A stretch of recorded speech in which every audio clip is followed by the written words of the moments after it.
আসসালামু আলাইকুম। টিভিপি story teller এই ইউটিউব চ্যানেলে আপনাদেরকে স্বাগত জানাচ্ছি। আমি মোহাম্মদ তারেক হোসেন।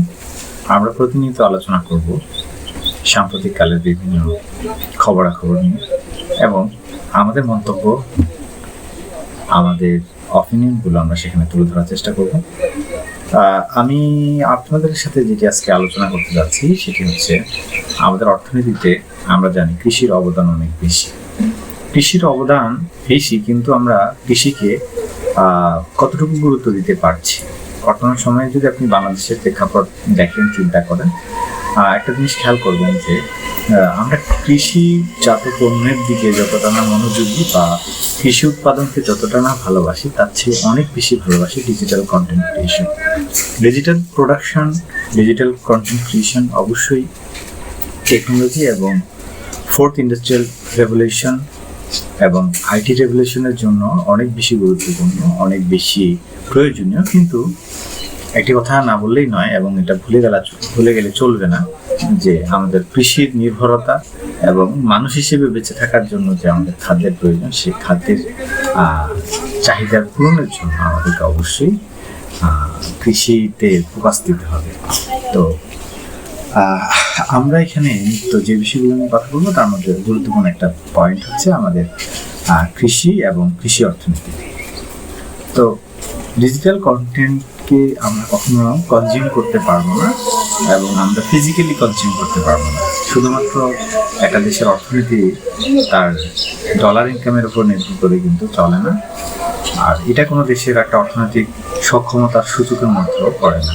কাজেই আমরা যখন কন্টেন্ট ক্রিয়েশনের প্রতি সবাই ঝুঁকে পড়ছি এবং এটি সহজ হিসেবে নিয়েই আমরা কিন্তু ভাবছি যে জীবিকা নির্বাহের জন্য এটি একটি মাধ্যম হতে পারে, কিন্তু পক্ষান্তরে এর বিপরীতে যে অনেকগুলো ঘটনা ঘটে যাচ্ছে সেগুলোকে আমরা ওইভাবে ফোকাস করছি না।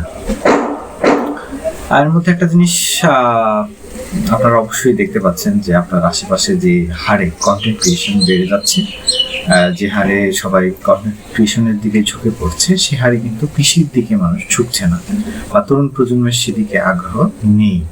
আর এই আগ্রহ না থাকার পেছনে এমনটা না যে আমাদের দেশের কৃষির জন্য উপযোগী দেশ না, এমনটা না। আমরা কিন্তু কৃষি নির্ভর এবং সুজলা সুফলা শস্য শ্যামলা একটা দেশে বসবাস করছি।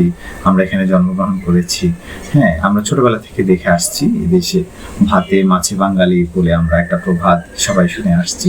কিন্তু ডিজিটালাইজেশনের সময় এসে আমাদের তরুণ প্রজন্ম যে হারে ডিজিটাল কন্টেন্ট, ডিজিটাল লাইভলিহুডের দিকে ঝুঁকে পড়ছে, সেটা কিন্তু খুব একটা সুখকর বিষয় হবে না। এটা আমরা দেখতে পাবো আমাদের প্রতি বছরের ন্যায় এই বছরও ইতিমধ্যেই কালকেই আমাদের বাজেট বিল 2024-25 অর্থ বছরের জন্য পাস হয়েছে এবং সেখানে আমরা দেখেছি যে কোনো ধরনের পর্যালোচনা বা কোনো ধরনের পরিবর্তন ছাড়াই বাজেট বিলটি পাস হয়ে গেল এবং এটাকে বলা হচ্ছে স্মার্ট বাংলাদেশ বিনির্মাণের জন্য প্রথম বাজেট, এবং এটি সেই বিষয়টাকে মাথায় রেখেই কিন্তু এই বাজেট প্রণয়ন করা হয়েছে। তার মানে আমরা এটা বুঝতে পারি যে আমাদের বাজেট পর্যালোচনা করলে দেখা যাবে স্মার্ট বাংলাদেশের জন্য যে বাজেট প্রণয়ন করা হচ্ছে সেখানে অবশ্যই বেশিরভাগ সাপোর্ট দেওয়া হচ্ছে আপনার ডিজিটাল কন্টেন্ট বা ডিজিটালাইজেশনের জন্য। আদত আমাদের নির্ভরশীলতা বা আমাদের আসলে যে আমরা বলি মূল্যস্ফীতি হচ্ছে, ইনফ্লেশন অনেক বেড়ে যাচ্ছে, এই মূল্যস্ফীতি হচ্ছে, কিন্তু মূল্যস্ফীতিকে ঠেকানোর জন্য কিন্তু ডিজিটাল কন্টেন্ট ক্রিয়েশনের উপরে জোর দেওয়া বা ডিজিটালাইজেশনের দিকে জোর দেওয়া বা স্মার্ট বাংলাদেশ গড়ার দিকে জোর দেওয়া বা এগিয়ে যাওয়াটা কিন্তু সমাধান নয়। মূল সমাধান হচ্ছে আমাদের খাদ্যে স্বয়ংসম্পূর্ণতা অর্জন করতে হবে এবং খাদ্যে সক্ষমতা অর্জনের জন্য আমাদের বাজেট, আমাদের বরাদ্দ পরিকল্পনা সবকিছুই সুচারুরূপে থাকতে হবে এবং সেটি দীর্ঘমেয়াদে থাকতে হবে। আমাদের কৃষির প্রতি আগ্রহ বাড়াতে হবে এবং এটা আমরা শুধুমাত্র বারবার বলে আসছি। দেখা যাচ্ছে বলা হয় যে আমরা কৃষিতে ভর্তুকি দিচ্ছি, কিন্তু কৃষিতে একদিকে ভর্তুকি দিচ্ছে, অন্যদিকে আবার হাইটেক পার্ক এমনভাবে নির্মাণ করা হচ্ছে যে সেখানে আমরা পাচ্ছি না। কৃষিতে আগ্রহ জন্মাবে এমন ধরনের বা কৃষি বান্ধব টেকনোলজিক্যাল ডেভেলপমেন্ট হচ্ছে না। আমাদের সেই বিষয়গুলো আমাদের খেয়াল রাখতে হবে এবং আমরা প্রতিদিন যে খবরাখবরগুলো পেয়ে থাকি, সেখানে আমরা আশা জাগা নিয়ে কোনো খবর পাই না যে ডিজিটাল কন্টেন্ট ক্রিয়েশন শুধুমাত্র আমাদের জীবিকা নির্বাহের জন্য একক উপাদান উপকরণ হতে পারে না, উপায় হতে পারে না।